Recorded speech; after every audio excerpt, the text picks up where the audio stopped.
নমস্কার, আমি গোপাল ঘোষ, বর্ধমান বিশ্ববিদ্যালয়ের ইংরাজি বিভাগের প্রাক্তন ছাত্র।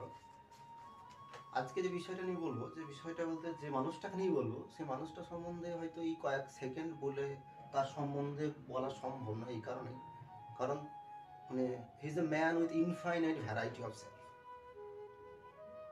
ওই মানুষটাকে প্রথম পরিচয় হয় ইউনিভার্সিটির আমাদের ক্যাম্পাসে, ডিপার্টমেন্টেই।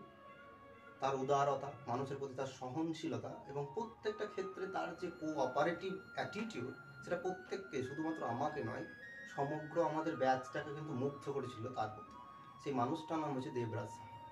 তাই আমার সেই প্রিয় বন্ধু ইউনিভার্সিটি, তার লেখা একটা খুব জনপ্রিয় বই, তার অলরেডি প্রচ্ছদ পাবলিশ হয়েছে, এবং যে আমাদের সামনে জানুয়ারি মাসের যে Kolkata international book fair organise হবে, সেখানে সেই বইটা পাবলিশ হবে। সেই বইটার নাম হচ্ছে সর্বমঙ্গল।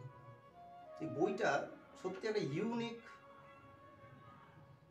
টাচ তার মধ্যে রয়েছে। কেন রয়েছে? কারণ বইটা প্রচ্ছদ পাবলিকেশনের দিনে আমি বই প্রচ্ছদের মধ্যে এমন একটা ডিজাইন দেখেছিলাম, এবং সেই ডিজাইনটা নয়, তার যে রাইটিং স্টাইল বইটার, সেটা সত্যিই খুব ইউনিক। এবং যে টপিকটার উপর দেবরাজ সাহা লিখেছে, সেটা মানে যখন প্রত্যেকটা রিডার, প্রত্যেকটা পাঠকের কিন্তু খুব একদম তার যে মানসপটে কিন্তু একটা চিত্র অঙ্কন করে দেবে, এইরকম ধরনের একটা বই।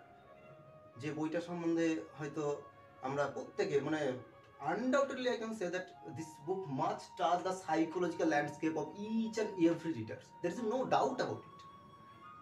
তাই সত্যিই আমি খুব গর্বিত, being the very close friend of our writer Debraj Saha.